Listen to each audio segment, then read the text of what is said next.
assume, to Mr. Pomeroy from North Dakota. The gentleman is recognized from North Dakota. I thank the gentleman, my friend, for yielding, and appreciate very much kind comments of Mr. Diaz-Ballard as well. Maybe sometime we can get the gentleman from southern Florida up for one of our ice storms, and in turn we could go down for a hurricane. We'll all kind of have a better understanding one with another. It certainly does underscore the national dimension of how we hang together as a country. You get hit, we help. We get hit, you help. It is how it works. I want to speak to that for a moment or two in my remarks today. The entire country, Madam Speaker, watched the compelling news coverage of the massive record flooding in North Dakota and Minnesota this spring that resulted from huge accumulations of snow and dangerous spring ice. Having witnessed this flood fight firsthand, I understand what made these television images so compelling. From all walks of life, neighbors were helping neighbors. The nation got to see the character of North Dakota and Minnesota as our communities responded to this disaster. In my entire life, I've never seen a time when so many of our North Dakota communities faced disaster threats from one end of the state to the other, and so many places in between. Now take a look at this picture. This is rural Cass County, actually outside of the city limits of Fargo. Or the next picture, a city a couple hundred miles north, Pembina, North Dakota. These images are like so many small towns across North Dakota, where all you see is water, water, water everywhere. One of the operating heads of the disaster programs in the state observed to me, said it's become a place where our ditches are streams are rivers, and our rivers are lakes. And that's certainly what it felt like during much of the ordeal of this spring. A record snow, in the end, wasn't the only threat. This next picture illustrates what happened when, as the gentleman illustrated, we had ice jams on the Missouri River, backing water into the southern part of Bismarck known as Fox Island. Required, as was mentioned, demolition to blow up that ice jam to move this flood threat out of a place that has not had a flood threat since the construction of the Garrison Dam 60 years ago. In the middle of all these fights, Fargo Mayor Denny Wallaker observed, "If we go down, we're going to go down swinging." And that absolutely captured the determination of local leadership and the citizens that responded as they fought like crazy to keep their city from becoming inundated by rampaging waters. Federal, state, and local officials came together with folks from all walks of life, and we're very grateful to President Obama for moving swiftly to declare North Dakota and Minnesota federal disaster areas, unleashing the help that comes with that designation. FEMA Administrator Nancy Ward, acting FEMA Administrator Nancy Ward, stood with our local leaders, ensuring they had the federal disaster assistance to respond to community flood threats.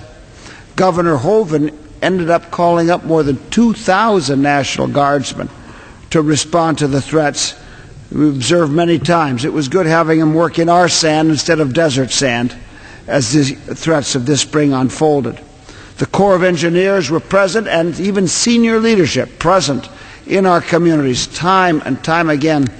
We could not have built the kind of emergency levees that were required without the Corps' expertise. They are true partners in this fight. Throughout these ongoing flood fights, I've had the opportunity and the honor of working with local, city, and community officials as they led the battle against the rising waters. Well, I've always been impressed with the caliber and commitment of our local leaders. I'm now in complete awe after witnessing these individuals lead their communities in times of real crisis. Make no bones about it, city leaders have been instrumental in keeping their residents and their communities safe. When federal agency heads came to North Dakota in the middle of all of this, seeking to provide advice and direction, what they got back was an understanding of just how thorough the planning had been and how competent the local response was as leaders led the fight against this. I think it underscores a lesson we need to keep in mind in terms of disasters. Federal support subject to local leadership, because no one knows the ground better than local leaders. But we all know the heart of our flood fighting efforts comes down to the people themselves. And our people stepped up, bore down, and worked furiously, neighbor helping neighbor, in this struggle to save their homes and communities. This is a picture of the Fargo Dome.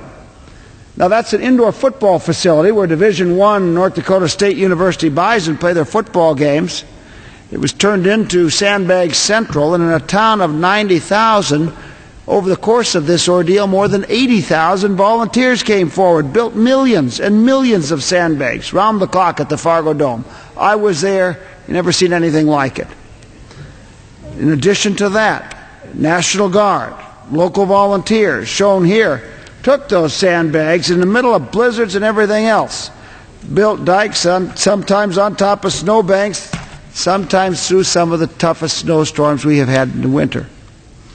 Having lived this flood fight for several weeks, I've seen more examples of heroism than I can begin to recount, but the impressions will be with me always, and we will never be able to adequately thank the thousands of National Guard, tens of thousands of volunteers, and all the countless government agencies who brought to bear their assistance to fight this record fight. I think President Obama put it best in his radio address, which featured our state's disaster and response in our region, because there's lessons we can learn from all this. The President said, and I quote, "At moments like these, we're reminded of the power of nature to disrupt lives and endanger communities. But we're also reminded of the power of individuals to make a difference. In the face of incredible challenge, the people of these communities have rallied in support of each other, and their service isn't just inspirational, it's integral to our response. It's also a reminder of what we can achieve when Americans come together to serve their communities. In facing sudden crises or more stubborn challenges, the truth is we're all in this together as neighbors and fellow citizens. That is what brought so many to help in North Dakota and Minnesota and other areas impacted by flooding." End of quote. You know, some may see these images of snow and rain and sand and mud and water and say to themselves, why would anyone want to live there? But to each of us who played our respective part in this fight, experienced the strength of our community, mobilized together, shoulder to shoulder, helping one another, we say, why would someone want to live anywhere else? This congressional resolution is a well-deserved way to express our deep appreciation as a Congress and recognize North Dakotans and Minnesotans publicly for their courage and resilience. They are a true inspiration, and I am committed to standing with them during the long recovery process that now lies ahead. I thank you very much for allowing me this kind of time, and in addition to this, Mr. Chairman, my partner across the river in the flood fight, Representative Colin Peterson, cannot be on the floor at this hour, but has provided to me his statement, and I would ask unanimous consent to submit it in the record along with my statement in support of this resolution. Without objection. Thank you, and I yield back.